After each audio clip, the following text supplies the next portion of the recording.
Hi, my name is Melissa Fino and I am the founder of Love Your Life Community. I'm a women's worthiness coach. I help women uncover everything worthy that already exists inside of them. It just might be hiding underneath a couple of layers, but we can get you there, I promise. This video is all about perfectionism. It's a 4-part series and this is video number 3, and I imagine if you found yourself here, you might have suffered from some perfectionistic traits. But before we get there, don't forget to hit subscribe so you get all the videos that are part of this series, because I'd love to have you as part of this community. But I'm a recovering perfectionist. I spent weeks, months, who am I kidding, years waiting for the perfect moment to begin on so many different aspects of my life. Here's why. I thought, I could get accepted into the perfect university, and that would lead me into a graduate school program that would lead me into this wonderful job on Wall Street where I would meet the most perfectly created man who was going to show up in my life, and then we were going to get engaged after 2 years, because isn't that the most perfect time? And he was going to propose to me at the top of Eiffel Tower on Valentine's Day, because isn't that the most perfectly beautiful place that you could ever imagine for a man to propose? But that's what I had to do. I had to wake up. That wasn't happening. What ended up happening was I was sitting on the sidelines and watching as everyone else was living their life. They were living their life and it wasn't perfect, because perfection is an illusion. It's a facade that we create. While everyone else was living their life and I was waiting for the perfect moment to begin mine, I was sitting and wasting all of my time. Well, some of it kind of unfolded in a beautiful way, but that's when I started to take action. When we seek perfection, we don't take action.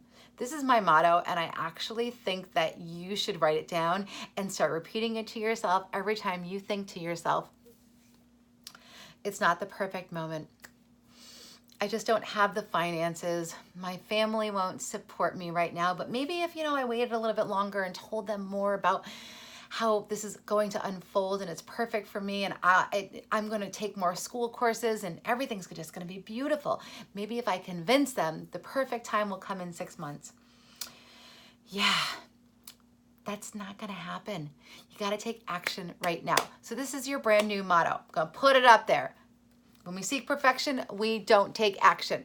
But you're going to start taking action. You're going to start living the life that you dream of, that your heart desires, that's going to unfold for you. And that's by taking the first step. And let me tell you something, the first step, the second step, the third step, maybe even the 10th or 100th step, it's not going to unfold beautifully. But every single time you try, you're going to learn a new lesson, and you're going to pick yourself back up off the ground. You're going to wipe your little booty off, and you're going to take that next extra lesson with you, and it's going to get you closer and closer to where you want to be. And your life is going to unfold beautifully when you start to take action. But here's the thing. According to the BBC, 3 out of 10 teenagers are now stating that they suffer from perfectionistic traits. Yes, suffer. It's interesting to actually think about that, because 10, 20 years ago, employers, when they were looking to hire people, they would look for perfectionists, because they thought those are the people who don't give up. They go, go, go, go, go. They wait until it's perfect. But what research has started to indicate is that those are actually the people who don't go. They don't take action because they're always waiting for the perfect moment, and they don't think they're good enough to try. So, going back to what BBC reports and those 3 teenagers who state that they suffer from perfectionistic traits, all of that is going to lead to severe mental health disorders that are going to show up in those adolescents' life. Think about it. They're going to be anxious because they're not good enough to try. They're going to be anxious for every exam that they take. Anxiety is going to show up everywhere. They're going to be depressed. Some will suffer from suicidal ideation. Some may even make an attempt.